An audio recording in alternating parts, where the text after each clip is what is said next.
Það er einfalt að setja inn myndir á Pixpuffin.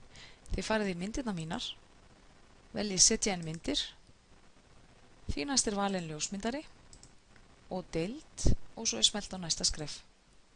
Þá eru valið hlaða inn myndum og með því að halda inn í kontrolltakkanum er hægt að velja inn nokkra myndir í einu og það er hægt að velja alltaf 100 myndir í hvers skipti sem hlaðið er inn. Svo er smellt á Open.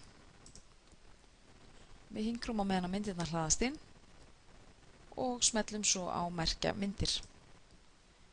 Hér getum við gefið möppunni nafn, skýra hana frumlegt og hér er hægt að setja inn leitarorð til þess að einfalda alla leit seinna meir. Setjum semikomu á milli leitarorða. Svo smellum við á vista albúm. Þá sjáum við hér að mappan er komin hér í verkefni á möppurnar mínar.